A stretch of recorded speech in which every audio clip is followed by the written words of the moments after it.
La historia de la dinastía Rothschild, estamos hoy en la séptima parte, vamos a ubicar los años que transcurrieron entre 1921 y 1945. Esta serie de conferencias está basada en un libro que se llama La historia de la casa Rothschild de Andrew Hitchcock. No es un libro fácil de conseguir, el único que conozco está en idioma inglés. No sé si hay traducción, pero bueno, quizás lo puedas conseguir allí en tu país. Habíamos dejado en 1921. Habíamos visto que una de las grandes instituciones creadas a comienzos del siglo pasado, donde la dinastía Rothschild crea una serie de instituciones que van uniéndose cada una de ellas en una especie de operación de pinzas para ir controlando todos los estamentos de la sociedad en todas partes del mundo, fue el control de los medios de comunicación. Y vimos que todas las grandes revistas que circulan por el mundo, todas las grandes cadenas de noticias, todas las grandes agencias noticiosas, todas las grandes radios, todas las grandes productoras cinematográficas, todas son propiedad de los Illuminati a través de sus distintas familias y grupos de poder, y que dentro de ese conjunto de personas que integran esa cofradía de gobernantes, se le encargó a John D. Rockefeller la tarea de controlar los multimedia. Entonces, cuando tú miras esas revistas que aparentemente unas se oponen a otras, en realidad son todas perlas del mismo collar, y todo lo que en tu país hoy es historia oficial, todo lo que tú ves en la CNN, todo lo que tú ves en los diarios de primera línea, todo lo que escuchas en los informativos que tiene que ver con las noticias internacionales y muchas de las cosas que ocurren en tu país, está absoluta y totalmente digitado porque no tiene ninguna posibilidad. En México, en Perú, en Colombia, en Argentina, aquí tenemos gente de todo el mundo hispano, vemos lo mismo que vemos en Montevideo. Nos pasan las mismas noticias, los mismos enfoques, con los mismos intereses, porque así es la media, el multimedia hoy en día. En estos días, por ejemplo, tenemos el tema Wikileaks, ¿verdad? Y tú lo estás viendo a diario. Cuando tú ves la CNN atrás de eso, cuando tú ves el BBC News atrás de eso, cuando inunda los titulares de tu diario, tú sabes que están los Illuminati atrás de eso, si no simplemente te lo ocultarían como todas las cosas o la mayor parte de las cosas que te estamos contando por aquí. ¿Quieres saber si algo es verdad? ¿Quieres saber si lo que te están diciendo, la forma en que te lo presenta, es la verdad? Fíjate en la fuente. E inmediatamente, en la medida que estás entrenado, allí tienes ya rápidamente un elemento para averiguar y comprender por dónde vienen los intereses de la información. A partir de allí, por ahora, mientras la Internet es libre, por ahora, no va a faltar mucho para que sea ferozmente censurada, puedes acceder a muchísima información independiente y a todas las fuentes independientes que tú desees y quieras en los diferentes idiomas, porque todo está absolutamente publicado y por eso puedes fácilmente confirmar informaciones, averiguar si es una desinformación o es una información, pero eso da un poquito de trabajo. En 1926, Rothschild & Sons, ustedes saben que los Rothschild habían llegado a fin del siglo XIX siendo dueños de más del 50% de la riqueza mundial, habiendo extendido una amplia cadena de casas bancarias, obviamente en toda Europa, en los Estados Unidos y ya comenzando a extenderse en el Lejano Oriente y en Asia. Financian o refinancian el metro eléctrico de la empresa Ferrocarriles de Londres, que tiene una participación muy importante en el control de todo el sistema de transporte subterráneo de Rothschild. Maurice de Rothschild tiene un hijo, Edmond de Rothschild, que va a pasar a ser un personaje muy importante en la historia moderna.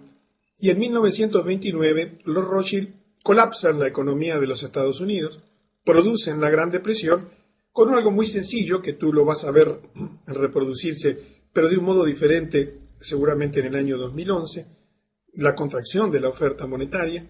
Es decir, ellos eran los que proveen de la oferta monetaria. Imagínate que en este momento la banca internacional, los verdaderos dueños de todo el sistema de dinero que existe, y vas a ver algunas empresas, algunos operadores de esto, decidan cortar el flujo de dinero, inmediatamente hoy el mundo entero colapsaría. Ya no sería un problema local, porque hoy todo lo que tú ves que está funcionando depende de que la maquinita de imprimir dinero de la Reserva Federal lo esté haciendo a grandes velocidades en este momento, porque si no en tu país inmediatamente te quedarías sin crédito, te quedarías sin dinero y rápidamente la vida de tu país colapsaría. Simplemente hoy he leído un extensísimo informe sobre el tema de cómo va a llegar a nosotros la crisis brutal financiera que va a venir el año que viene, que es totalmente global en sus proporciones. Así que hoy no, por falta de tiempo, por la necesidad de elegir los puntos que vamos a ver en el día de hoy, no nos vamos a dedicar a analizar todo este tema de la Gran Depresión y todo lo que hicieron los Rothschild para generar esa Gran Depresión en los Estados Unidos, porque eso solo daría para más de una conferencia. Pero es uno de los hechos importantes de la historia del siglo pasado. Fue una prueba de lo que pueden hacer en una economía tan importante, la primera economía del mundo, como era Estados Unidos en aquel momento. Vamos a llegar hoy, aquí en 1930, a uno de los centros de poder del mundo, oculto bajo las sombras del poder, absolutamente desconocido para ti. Yo estoy seguro que en estas 167 personas que hay en este momento en la reunión, no sé si alguno de ustedes alguna vez oyó hablar de lo que te vamos a contar ahora, el Banco Central de todos los bancos centrales del mundo. En 1930 se funda el primer banco mundial Rothschild, el Bank for International Settlements, BIS, Banco de Pagos Internacionales, BPI. ¿Alguna vez habías oído hablar de BIS? Aquí deben haber algunas personas que han estudiado economía o que le interesan la administración y las finanzas. ¿Alguna vez lo ves publicado en el diario de tu ciudad? ¿En el noticiero de la televisión allí o de las informaciones de prensa? ¿Has escuchado hablar acerca del Banco de Pagos Internacionales, el Bank for International Settlements, el BIS? Se estableció en Basilea, Suiza. Un detalle de este rompecabezas mundial es que todos los centros de poder están ubicados en Suiza. En el futuro nos vamos a enterar por qué. El mismo lugar donde 33 años antes se llevó a cabo el primer Congreso Sionista Mundial. Y como sabes, todo lo que hoy estás viendo y que está ocurriendo tiene como fuente de poder la organización sionista en el mundo. El BPI fue fundado en 1930 y le vamos a dedicar en el día de hoy unos cuantos minutos a este tema, porque este banco está dominando absolutamente las finanzas de tu país y del mundo entero. Los principales actores en la constitución del BPI fueron el gobernador del Banco de Inglaterra, que como sabes, toda la banca inglesa era absolutamente dominada, y lo es hasta hoy, dominada por la Casa Rothschild, Montagu Norman, y así como su colega alemán, Hjalmar Schacht, último ministro de finanzas de Adolf Hitler. Este señor, Schacht, tuvo una gran virtud. Fue de los pocos que en el tribunal de Nuremberg no terminó sentenciado. Tiene una historia post la guerra muy interesante de poder, porque pertenecía a la gran élite bancaria del mundo, siendo nada menos que el fundador del BPI. Cuando tú estudias qué es el BPI, a mí se me pone la piel de gallina. Te da miedo por el inmenso poder que acumula. El Banco de Pagos Internacionales es el banco central de los bancos centrales de todo el mundo, con sede en Basilea, Suiza. Es una organización internacional que dice fomentar la cooperación financiera y monetaria internacionales y sirve de banco para los bancos centrales. No rinde cuentas ante ningún gobierno. Es supranacional. Está por encima de quien gobierne tu país y cualquier gobierno del mundo. También presta servicios bancarios, pero solamente a los bancos centrales o a las organizaciones internacionales, como el propio BPI. 10 veces al año, una vez al mes, excepto en agosto y en octubre, un pequeño grupo de hombres bien vestidos llega a Basilea, enfrente a la estación terminal de trenes de Basilea, Suiza. Discretamente se registran en el Hotel Euler. Llegan a esta ciudad de lugares tan dispares como Tokio, Londres, Washington, para la reunión ordinaria del club supranacional más exclusivo, secreto y poderoso del mundo. Por supuesto que no te vas a enterar de la reunión que está teniendo lugar en este mes de diciembre, ni lo vas a ver en ninguna revista, en ninguna parte del mundo, simplemente porque esto opera tras las sombras. Los miembros de este club se limitan a un puñado de hombres poderosos que determinan diariamente el tipo de interés, la disponibilidad del crédito y la oferta monetaria de los bancos en sus propios países. ¿Sobra el dinero en tu banco central allí en tu país? Esto fue decidido por el BPI y es decidido diariamente. Diariamente cortan y te dan dinero, diariamente cortan y te dan crédito, diariamente te fijan los intereses del dinero, diariamente controlan la masa monetaria del mundo, aunque esto te parezca absolutamente disparatado e imposible, así funciona en la realidad. ¿Quiénes integran este pequeño grupo de selectos hombres que controlan nada más ni nada menos que a los bancos centrales de todo el mundo? Los gobernadores de la Reserva Federal de Estados Unidos, el Banco de Inglaterra, el Banco de Japón, el Banco Nacional Suizo, el Bundesbank alemán, entre otros. Dispone, esta información no le pude precisar para qué año, de 40.000 millones de dólares en efectivo, en títulos públicos, oro. Los beneficios que obtiene solo por el alquiler de su tesoro de oro, que es solo superada por el Fort Knox en valor, son más que suficientes para pagar los gastos de toda la organización. Y el propósito descarado de las reuniones mensuales de esta élite es coordinar y, si es posible, controlar todas las actividades monetarias en el mundo industrializado. Si tú eres suscriptor de elladoscurodeldinero.com, cuando te registras, adquieres el derecho a descargar un libro que se llama El Grupo Bilderberg. En ese libro tienes muchísima información. Dentro de la información que vas a recibir en el ebook, vas a tener sitios web donde vas a poder asombrarte de toda la información y documentación que existe respecto de las cosas que han hecho en el pasado y de los que están haciendo y de lo que tienen planificado hacer. En estos días una persona me escribía molesto porque yo decía que declaraba cosas que iban a ocurrir en el 2012 o de aquí al 2012. Yo prácticamente no declaro nada de lo que va a ocurrir, salvo algunas cosas muy puntuales, algunas te comenté hoy, pero porque eso es responsabilidad de cada uno de nosotros. Cada uno de nosotros tiene que entender que está viviendo un tiempo especial y tiene que entender que hay que tomar acciones y decisiones hoy para que las cosas que ya están ocurriendo y que ya están afectando tu vida, cuando se desencadenen y precipiten, te encuentren en la mejor forma posible. Y vamos a dedicar la última de serie de estas conferencias a hablarte sobre algunas cosas básicas que podrías hacer desde el punto de vista material y también desde el punto de vista espiritual para enfrentar este sistema que cada vez es más opresivo, que cada vez se va tornando más como un sistema de pinzas, como te decía al principio, que va controlando todos los aspectos de la sociedad. El BIS, este Banco de International Settlements, es uno de los brazos más oscuros de la arquitectura financiera internacional elaborada en Bretton Woods.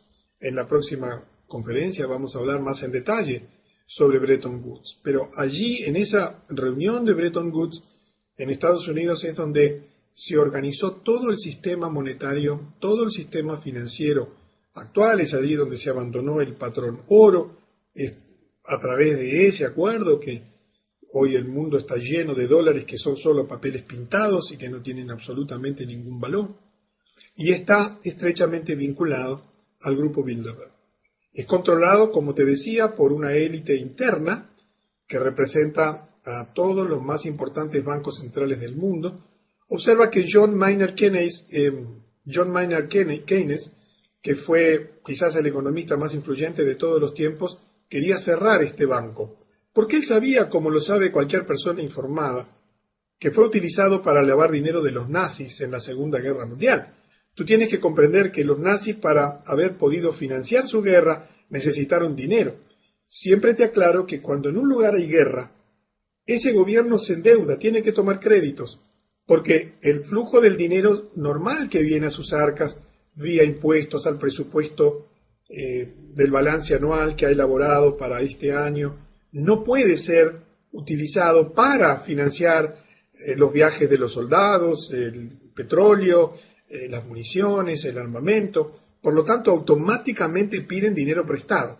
Y allí, por supuesto, aparecen siempre todos estos grupos bancarios para dar dinero, porque dan el dinero a cambio de que la devolución sea garantida con los impuestos de la gente. Por eso, en tu país, si ha participado de guerras, ha terminado endeudado y teniendo que pagar fuertes reparaciones de guerra, tanto como ganador como perdedor. A comienzos del año 2006, ahora hace unos poquitos años, el BIS, para que tengas una idea que nos está afectando hoy modernamente, ya en ese momento publicó un documento en el que pedía el fin de las monedas nacionales, a favor de un modelo global de moneda única. Cuando en poco tiempo tú veas una moneda única, sabes que eso fue creado ya hace muchos años, que ya fue diseñado financieramente y que es un proceso absolutamente inevitable. En un informe publicado allí en un pedacito del Telegraph de Londres sobre las tasas de inflación del Reino Unido, se expresa que este BPI ha sugerido abandonar las muchas monedas nacionales a favor de un pequeño número de bloques monetarios formales basados en el dólar, el euro, el yen y el renminbi. No sé si sabes lo que es el renminbi, es la moneda oficial china, ¿verdad? Que tiene una unidad de medida en el yuan, pero en realidad la moneda de ellos es esta que te he comentado allí. Y ya de esto se está hablando hoy en día, está inundando todos los portales que van preparando la nueva situación.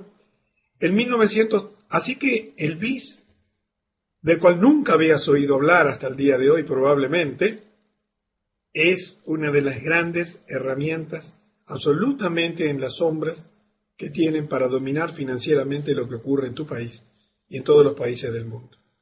En 1933, Rothschild financia a IBM, quien comienza a proveer a Alemania de las máquinas de tarjetas perforadas necesarias para ayudar a organizar y gestionar la identificación inicial y la expulsión social de los judíos, la confiscación de sus bienes y su exterminio. Yo he evitado expresamente incluir aquí todas las cosas que explicaron el porqué, todos los acontecimientos desde el punto de vista económico que explicaron el porqué de lo que pocos años ocurriría después de la Segunda Guerra Mundial, para limitarme a los hechos exclusivamente financieros y, bueno, haciendo, como te decía al principio, una muy escueta selección de las muchas cosas que ocurrieron en estos años. Thomas Watson, que fue el fundador de IBM, aceptó en junio de 1937 una distinción que se volvería en su contra, una medalla que Adolf Hitler creó para extranjeros que demostraron ser dignos del Reich alemán. Rebosante de esvásticas y águilas, la medalla confirmaba la contribución de IBM a la automatización de la Alemania nazi. En aquel momento Alemania era el segundo cliente de la IBM, después de los Estados Unidos. Los historiadores han documentado ampliamente cómo la tarjeta perforada de IBM, precursora de las computadoras, desempeñó un papel importantísimo en áreas que iban desde la puntualidad de los trenes alemanes hasta el programa de rearme de Hitler, pasando por los datos de censos que constituían en aquel momento un elemento clave para la política racista nazi. ¿Qué quiero darte a entender? ¿Qué queremos darte a entender a través de esto?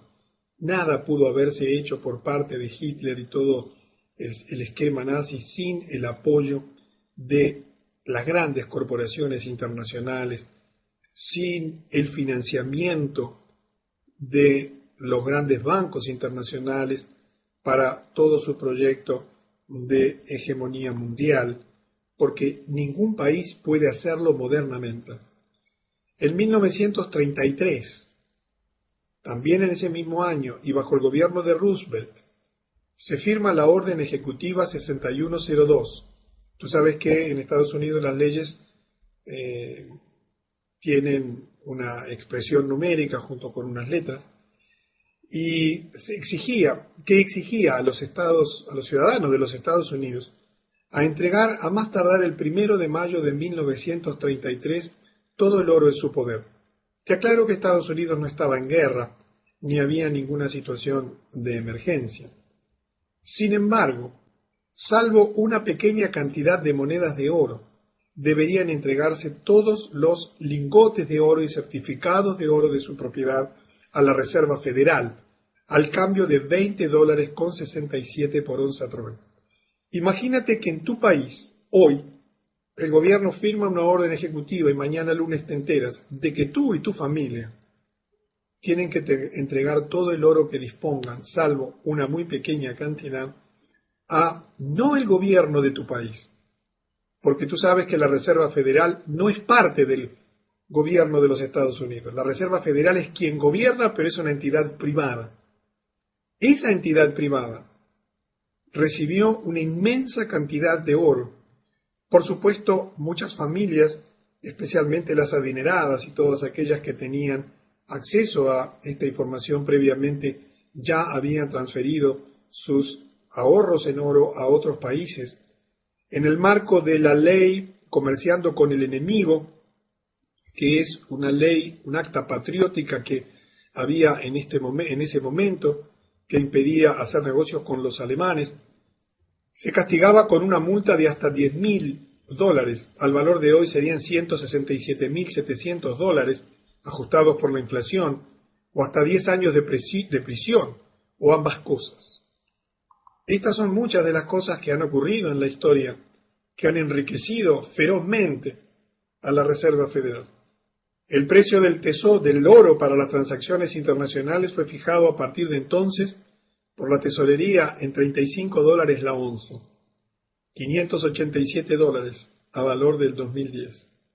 Con el beneficio, con esa diferencia de beneficio, pagando 20,87 y quedándose con algo que inmediatamente, porque ellos fijan el valor del oro, de los intereses y demás, el gobierno constituyó un fondo de estabilización de intercambio que se creó por la Ley de Reserva del Oro en 1934.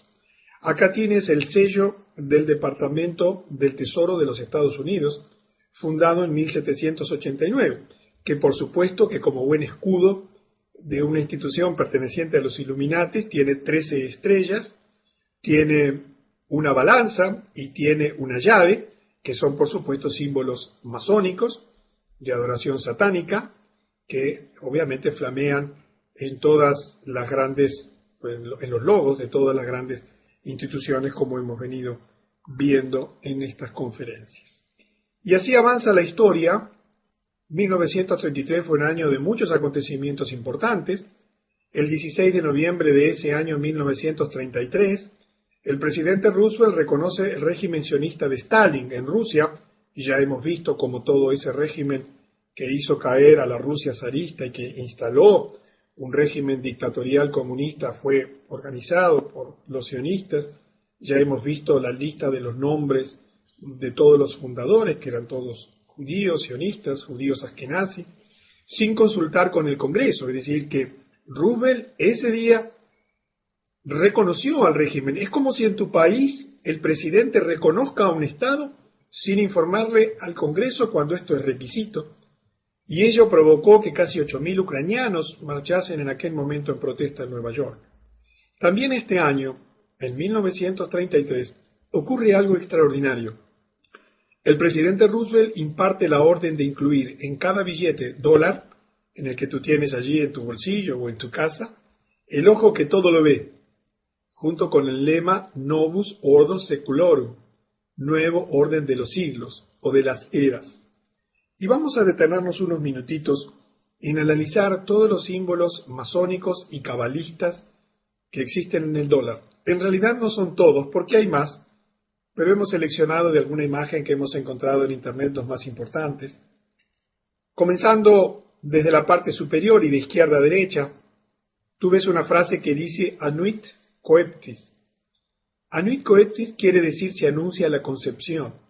¿La concepción de qué? De un nuevo mundo, de un nuevo orden mundial. Aparece en la torre de la punta de la pirámide, pero separada de la pirámide, no como parte de ella, el ojo que todo lo ve, el gran arquitecto, Lucifer, que tú sabes que es una deidad que representa la luz en la tradición oculta y esotérica. Luego tienes en la parte inferior de la pirámide, en ese arco, allí abajo la expresión Novus Ordo Secolorum, Nuevo Orden Mundial. Del lado derecho, en la imagen de la derecha, tienes la expresión E Pluribus Unum, de muchos uno. Luego tienes una cantidad de estrellita, por supuesto 13 estrellas iluminadas, que fueron además las 13 colonias originales iluminadas. Yo no sé si sabes que aquí en Uruguay, nuestro país fue liberado por los 33 orientales. No fueron 34 ni 31, ¿sí? El 25 de agosto de cada año nosotros celebramos la independencia que fue lograda por 33 orientales, porque por supuesto todos los libertadores y todos los movimientos emancipadores fueron masones en todos los países de América. En la pirámide que tienes allí tienes 13 hileras de piedras, también representando las 13 colonias norteamericanas originales. La base de la pirámide tiene 72 piedras, porque en la Cábala, que es otro de los orígenes de toda esta ideología y simbología, la Cábala judía, hay 72 poderes registrados. Del lado derecho tienes allí una espiga, creo que sí que es una espiga, no estoy seguro, son hojas. Allí tienes, cuenta, en la 13 hojas, pero además la cola de esa ave, que no es un águila, sino que es el ave fénix, mucha gente cree que eso es un águila, tienes 13 plumas en la parte inferior. Y además hay 13 flechas, y son los distintos poderes poseídos por las 13 colonias. Y perdón, allí estaba refiriéndome a las flechas, las hojas y las hayas. Las plumas son 9 que están en la cola del ave fénix, porque son las 9 esferas de ascensión hacia el estado iluminado. Todos los billetes de dólar están llenos de símbolos esotéricos. Hay más. Si tú lo miras con una lupa vas a encontrar un búho y muchos otros símbolos esotéricos y masónicos, porque el nuevo orden internacional, donde el dinero es el gran instrumento de dominación mundial, la oferta monetaria, la deuda, sabemos que por definición el dinero es deuda, es un gran símbolo de poder. Y por lo tanto, los Illuminati, la dinastía Rothschild, todas las organizaciones que están detrás de este proyecto, han elegido el dólar como el lugar donde millones de personas, todo el mundo, porque es la moneda mundial, es la moneda con que tu país compra las cosas que se importa, es la manera en que tu país paga las cosas que importa y cobra las cosas que exporta, es la moneda en que se endeuda, es la moneda del mundo. Todo tu país está absolutamente lleno de símbolos masónicos, no solamente en las estatuas y monumentos, sino también y fundamentalmente en la moneda en la cual se realizan las transacciones internacionales. En 1934 se reforman las leyes del secreto bancario. Quiero que sepas que el secreto bancario que tú conoces hoy internacional desde Suiza fue creado también en Suiza por la banca Rothschild en 1934 y se convirtió en ese momento por ley en un delito violar el secreto bancario por parte de un funcionario de estos bancos con pena de prisión. En mi país hay secreto bancario y quien lo viola también se expone a fuertes sanciones de la ley. El secreto bancario solo puede ser levantado a través de decisiones judiciales. Esto se hizo por parte de la ingeniería financiera Rothschild. ¿Pero por qué? Porque tenían por delante la Segunda Guerra Mundial. Ellos ya estaban en el conocimiento pleno de que los medios de información comenzaban a ser muy accesibles a la gente y tenían que tener mucho control sobre las filtraciones, porque ellos, que ya tenían preparada la Segunda Guerra Mundial, como lo sabemos desde el siglo pasado por documentos que hemos visto en conferencias anteriores, ellos financiarían a ambos lados del conflicto, como lo hicieron siempre en todas las grandes guerras de la humanidad, porque de ese modo siempre se aseguraban el control total, no solo durante la guerra, sino fundamentalmente después de ella. Y en ese momento también muere Edmond de Rothschild, que en toda esta historia había jugado un papel central. Suiza es el centro de poder donde se crea la legislación internacional. Allí tienen su centro de poder todos los grandes bancos internacionales, las Naciones Unidas, en fin, todos los grandes centros de poder mundial nacen legalmente en Suiza porque es el lugar que ellos eligieron desde siempre, lo han mantenido como país neutral, no es casualidad, lo han mantenido como país neutral porque tenían que separarlo siempre de la guerra, los ejércitos en pugna no podían atacar este país o intentar dominar este país, tenían que respetar su neutralidad, debido a que si no les eran quitado la financiación. Y en 1939, IG Farben, un gran complejo multinacional alemán, el principal productor de productos químicos, todas las grandes compañías, la Big Pharma internacional, Bayer y demás, tiene su origen en esta gran compañía, que era el principal productor de productos químicos en el mundo. Allí fueron a parar todos los ingenieros químicos nazis y todos los grandes científicos nazis. Después fueron contratados rápidamente por esta multinacional que tenía que seguir produciendo. Era también el primer productor alemán de acero, que aumentó dramáticamente su producción. Ese aumento de la producción se utilizó casi exclusivamente para armar a Alemania en la Segunda Guerra Mundial. Por supuesto, una empresa controlada por los Rothschild, que pasaría a utilizar judíos y otros pueblos desplazados como esclavos en los campos de concentración.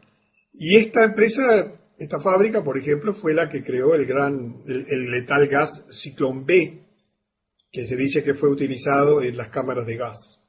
El 1 de septiembre, la Segunda Guerra Mundial comenzó con la invasión alemana a Polonia.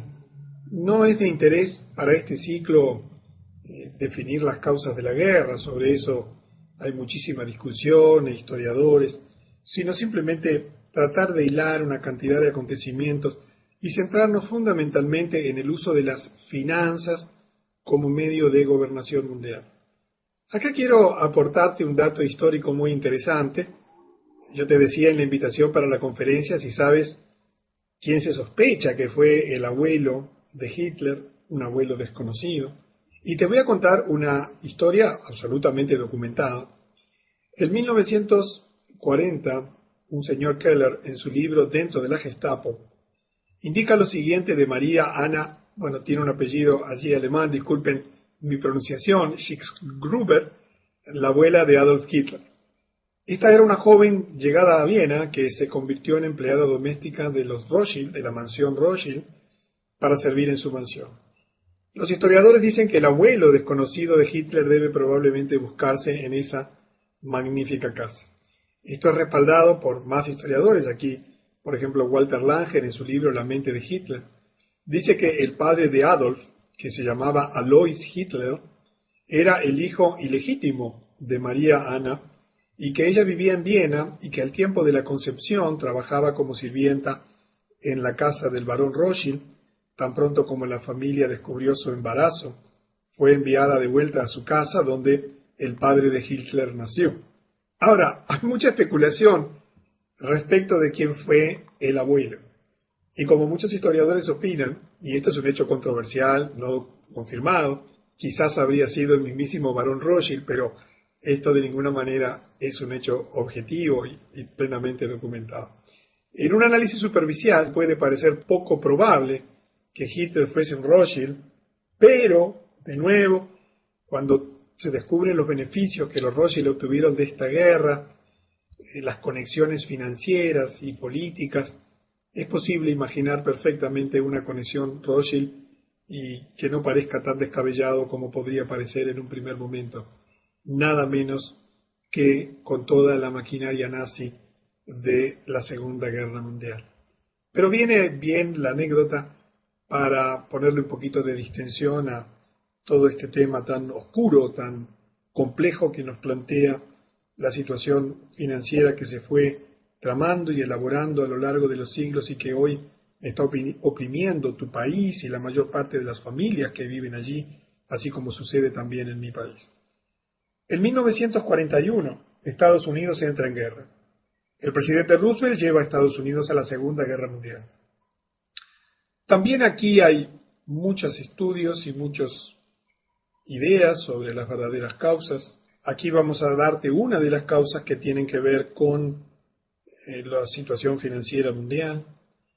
Y dice que el presidente Roosevelt llevó a la guerra a Estados Unidos en la Segunda Guerra por negarse a venderle a Japón toda la chatarra de acero más petróleo que Japón necesitaba. Recordemos que Japón estaba en guerra con China y que sin la chatarra de acero y sin el petróleo de los Estados Unidos no podía continuar la guerra porque dependía como proveedor principal de los Estados Unidos y por lo tanto Roosevelt podía pensar que esta acción podría provocar a los japoneses para vengarse o tomar represalias contra los Estados Unidos.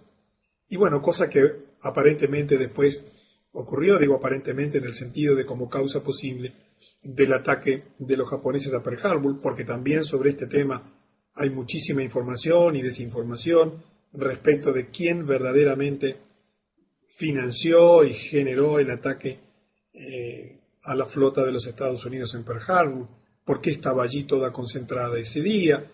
En fin, hay mucha historia y mucha madeja para desenredar sobre este tema que fue principal en la historia moderna, porque generó nada menos que la integración de los Estados Unidos a la Segunda Guerra Mundial y un cambio o un giro en los acontecimientos. En 1942, Prescott Bush, padre de los futuros presidentes de Estados Unidos, George W. Bush, le fue incautada su compañía en el marco de esa ley que yo te decía, denominada Comerciando con el Enemigo, que prohibía el financiar o negociar con empresas alemanas. Él estaba financiando a Hitler desde América, mientras que los soldados americanos estaban siendo asesinados por los soldados alemanes. Por otra parte, también, en ese entonces los judíos eran masacrados por los mismos soldados alemanes, y sin embargo es interesante puntualizar que la ADL, ¿recuerdas la ADL? La Liga de Antidifamación es una de las organizaciones de control mundial más importantes que existen, nunca criticó a los Bush por ellos. Te voy a poner aquí un enlace de estos días. Yo no sé si sabes que Argentina, Brasil y Uruguay tenemos el privilegio, entre comillas, de Latinoamérica ser los 3 primeros países que hemos reconocido oficialmente a Palestina como un Estado independiente. Por supuesto que eso va a tener consecuencias para nosotros y por supuesto que ese tipo de cosas no se hacen sin la solicitud y la aprobación de los centros de poder, ¿verdad? A mí me ha sorprendido muchísimo lo que ha hecho Uruguay, lo que hizo Argentina y el proceso que ha comenzado Brasil, pero te voy a poner allí un enlace, después lo puedes leer y escuchar. Inmediatamente la Liga Antidifamación ha salido a decir que esto, entre otras cosas, va a tener consecuencias en el ámbito bilateral. Así que veremos qué consecuencias tiene para Uruguay, Argentina y Brasil esta acción en medio de un conflicto que sabemos que es el conflicto central por el puja de poder, Jerusalén y el reparto de las tierras allí. Bueno, que hayamos tomado partido oficialmente por reconocer un Estado que Israel niega hasta el hartazgo como es el Estado palestino. Pero te comento esto para que veas cómo la ADL inmediatamente reacciona en tu país, en el mío y en todas partes del mundo, pero principalmente en los Estados Unidos apenas hay algún atisbo de acciones o comentarios o conductas en contra, aunque sean la menor de las críticas, a las organizaciones sionistas, y eso hace que sorprenda que no hayan criticado a Bush por su inconducta. En 1944, en Bretton Woods, New Hampshire, se crean 2 nuevos bancos. Y aquí llegamos a 2 instrumentos de poder absolutamente extraordinarios desde el punto de vista financiero en nuestro tiempo. Bajo la influencia Rothschild se crea el Fondo Monetario Internacional y el Banco Mundial. Yo te voy a leer aquí los objetivos del Fondo Monetario Internacional declarados hace 66 años, para que tú veas cómo es posible que 2 bancos creados nada menos que por los dominadores de toda la riqueza mundial o de gran parte de ella, con el acuerdo y el beneplácito de la casi totalidad de los países del mundo, con todos los recursos financieros, políticos y de información que tú te puedas imaginar, hayan fracasado tan estrepitosamente en sus objetivos fundacionales. No solamente fracasar, sino lograr exactamente lo contrario pocas décadas después. Eran los objetivos fundacionales del Fondo Monetario Internacional.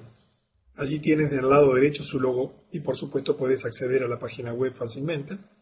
Promover la cooperación monetaria internacional a través de una institución permanente que proporcionaría un mecanismo de consulta y colaboración en materia de problemas monetarios. Facilitar la expansión y el crecimiento equilibrado del comercio internacional y contribuir con ello a promover y mantener altos niveles de ocupación e ingresos reales y a desarrollar los recursos productivos de todos los países asociados como objetivos primordiales de política económica. Si no te lo tomas en gracia, realmente es una tragedia mundial. 3. Promover la estabilidad de los cambios. Asegurar que las relaciones cambiarias entre sus miembros sean ordenadas y evitar las depreciaciones con fines de competencia. 4. Ayudar a establecer un sistema multilateral de pagos para las operaciones en cuenta corriente efectuadas entre los países y a eliminar las restricciones cambiarias que pudieran estorbar el crecimiento del comercio mundial. 5. Infundir confianza en los países miembros al poner a su disposición los recursos del fondo en condiciones que los protegieran, dándoles así la oportunidad de corregir los desajustes de sus balanzas de pago sin recurrir a medidas que pudieran destruir la prosperidad nacional e internacional. 6. Como consecuencia de la función anterior, reducir la duración y la intensidad del desequilibrio de las balanzas de pago internacionales. Realmente solo el diablo y sus adoradores pudieron ser tan maquiavélicos y tan malos, haber creado un organismo internacional declarando públicamente estos objetivos, con todos los recursos disponibles para haber logrado pocos años después exactamente lo contrario. Quiero que entiendas que lo que está pasando en tu vida y en tu país ha sido absolutamente diseñado por los centros de poder, que se ocultan bajo una apariencia de corderos, de buenas intenciones, pero que en la realidad son verdaderamente diabólicos y demoníacos. El Banco Mundial, abreviado como BM, en inglés World Bank, es uno de los organismos especializados de las Naciones Unidas, por supuesto como el Fondo Monetario, que se define como una fuente de asistencia financiera y técnica para los llamados países en desarrollo. Su propósito declarado, yo quiero que adviertas el propósito de este banco. Fue creado con un inmenso poder, con recursos absolutamente ilimitados, con esta finalidad que te voy a mencionar ahora. Su propósito declarado en su carta fundacional era reducir la pobreza mediante préstamos de bajo interés, con créditos sin intereses a nivel bancario y apoyos económicos a las naciones en desarrollo. Está integrado en la actualidad por 186 países miembros. Fue creado en el 44 y por supuesto, y tiene su sede este banco en la ciudad de Washington, Estados Unidos. Tú observa lo que ha pasado en el mundo. Un banco creado con este poder para reducir la pobreza solo ha logrado aumentar la pobreza y endeudar a todas las naciones que han tomado sus préstamos. Esto es para que veas cómo opera la élite mundial y cómo por detrás de todas sus declaraciones hay intereses ocultos. Y llegamos al final de estos años que estamos desarrollando en la séptima parte. En 1945, luego del fin de la Segunda Guerra Mundial, se informó que las plantas Farben, ¿sabías esto? Mira que Alemania fue bombardeada, ¿verdad? Sin embargo, no fueron específicamente atacadas en los bombardeos sobre Alemania. es interesante que se encontró que solo sufrieron un 15% de daños. Los tribunales que se celebrarían luego de la Segunda Guerra Mundial para investigar los crímenes de guerra nazis censuraron todo material con registros de la asistencia occidental a Hitler. Nada vino a la luz. Pero nos vamos a detener en el último gran acontecimiento de este periodo, que ha cambiado profundamente la historia de la humanidad, y que es que en ese año los Rothschild dieron un paso gigantesco hacia su objetivo de dominar el mundo.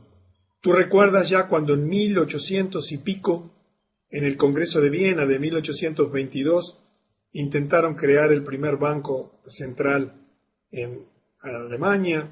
Tú recuerdas cómo ya durante el siglo XIX se había intentado crear una primera organización mundial política de países.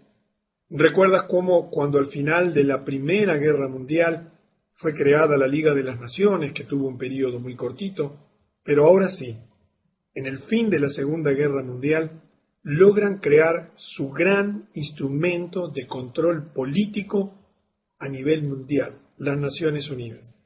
Las Naciones Unidas hoy tienen el control de lo que ocurre en el Ministerio de Salud de tu país, en el Ministerio de Defensa, en la educación de todos los organismos de enseñanza que existen en tu país. Tiene bajo el control la producción de alimentos. Vamos a hablar extensamente en la próxima reunión sobre el tema de las Naciones Unidas, porque esta es la pieza que ha venido a cerrar el círculo de poder por parte de los grandes financistas internacionales de todas las cosas que están ocurriendo en el mundo. En la octava parte de la dinastía Rothschild nos vamos a encontrar para abarcar acontecimientos ya mucho más cercanos a nosotros. Te sorprenderás de las cosas que también vas a escuchar y que ocurrieron en la octava parte de la dinastía Rothschild.